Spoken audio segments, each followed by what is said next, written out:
السلام عليكم ورحمة الله وبركاته. كده النهاردة هناخد الحروف الرفاصة أو الحروف الشوكية. هي هي الحروف الشوكية يا أريج؟ الألف، حروف الشوكية. الحروف الشوكية اللي هي الإيه؟ الألف. شطورة.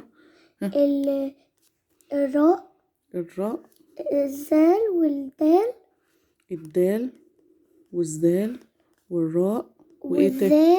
والزاي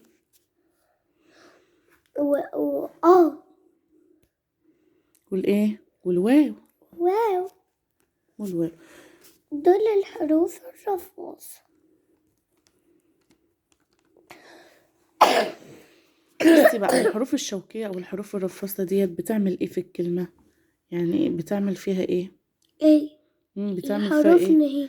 الحروف اللي هي الشوكية ديت بتعمل إيه في الكلمة؟ يعني الحرف بنكتبه، لو هنيجي نكتب الحرف بنشبك حاجة زي أشرف. زي أشرف. مثال زي أشرف أهو. أشرف. الحروف الرفاصة ديت أو الشوكية ما بترضاش، يعني ما بتقبلش إن حاجة تتشبك بعدها. ماشي، ممكن الحاجة تتشبك قبلها إنما ما تتشبكش إيه؟ بعدها. تمام. يعني هنا لو جينا نشوف أشرف، إحنا كتبنا هنا الشين لزقناه في الر، إنما بعدها ما ينفعش نشبك حاجة فيها. ماشي.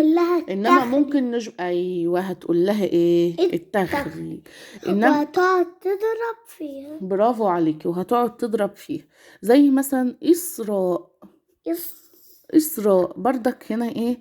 الر شبك في اللي قبلها، انما بعدها بزعق، مش عايزه حد يبقى جنبها. ماشي. انما ايه اللي قبلها اتشبك فيها عادي، انما اللي بعدها ما بتشبكش فيها. خلاص. يبقى عندنا تضرب فيها وتقول لها التخري، وتقول لها تخربش. يبقى تاني احنا خدنا الحروف الشوكيه، الحروف الرفاصه اللي هي الالف والدال والزال والر والزاي والواو. ماشي. يبقى قلنا من الحروف الرفاصه ديت او الشوكيه، ما هو يا حبيبتي الألف والدال والزال والر والزاي والواو.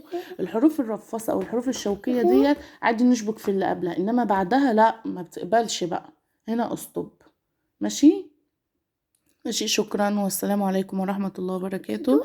يا ريت لو عجبكم الفيديو ما تنسوش تعملوا لايك واشتراك وتفعلوا زر الجرس عشان يوصل لكم كل جديد.